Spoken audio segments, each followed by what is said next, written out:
Hello student, welcome back. तो आज हमने मॉडुलस फंक्शन का जो ग्राफ होता है उससे रिलेटेड एक क्वेश्चन करना था। मैं क्वेश्चन उतार देता हूँ। Draw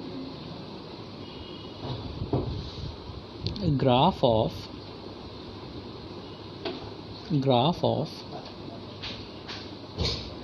fx equal to modulus of x plus 3। So हम इसे स्टार्ट करते हैं।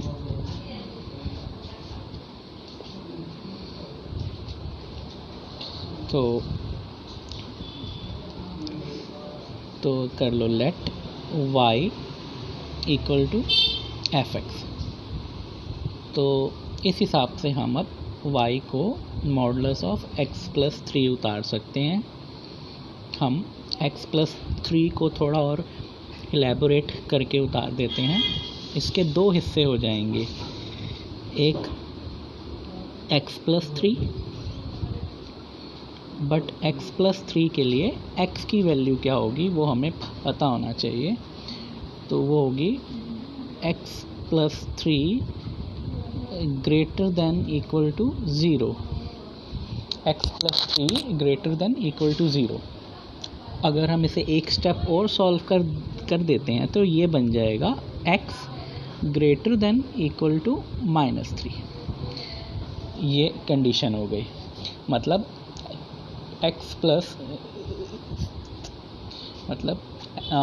x इक्वल टू -3 या -3 से हायर वैल्यू के लिए y इक्वल रहेगा x प्लस 3 के।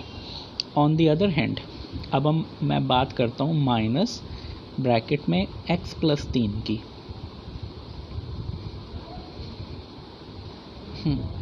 इसके लिए x की वैल्यू इस तरह आएगी x plus 3 less than 0।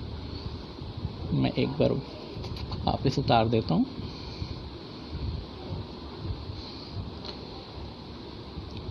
x plus 3 less than 0।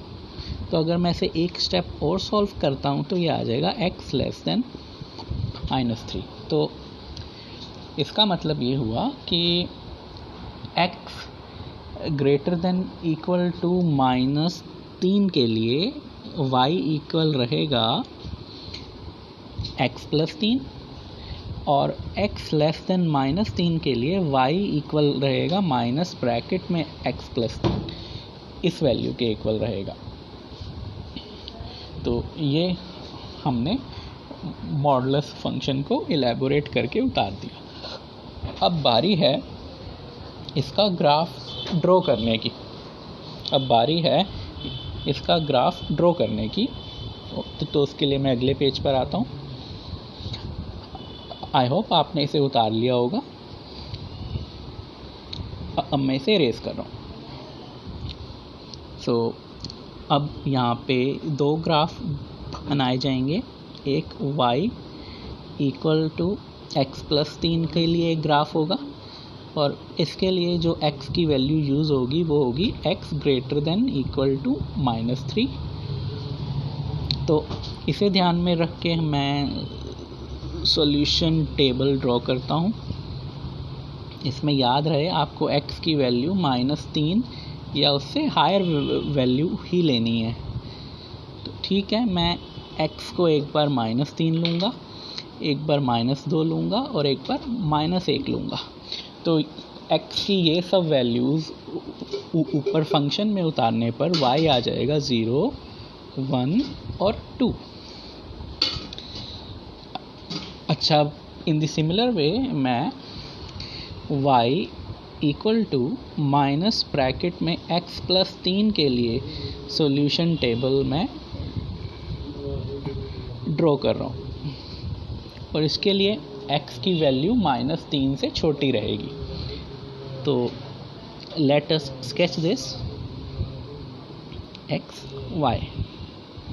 देखते हैं क्या होता है।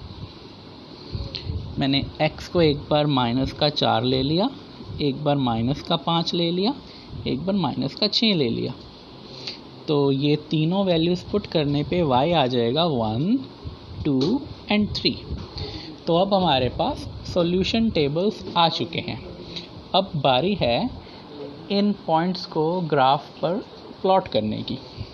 तो उसके लिए ये मैं इरेज कर रहा हूँ, इसे उतार लीजिए आप।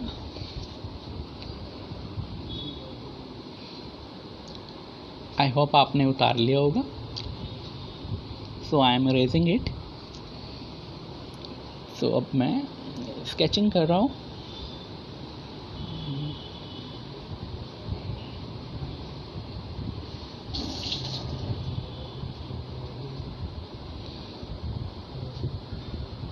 ओके,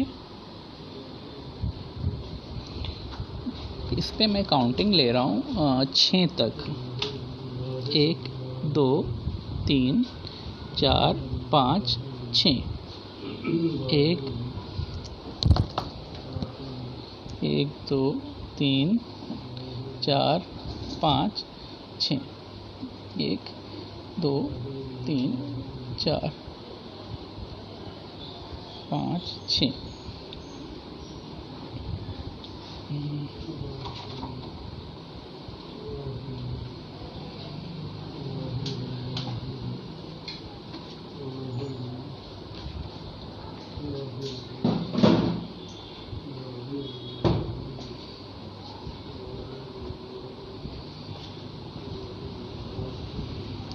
तो अब मैं इसकी प्लॉटिंग शुरू कर रहा हूँ। तो सबसे पहले है -3,0 वो इधर आ जाएगा। फिर -2,1, फिर -1,2। ये हमारे पास 3 पॉइंट्स आ गए।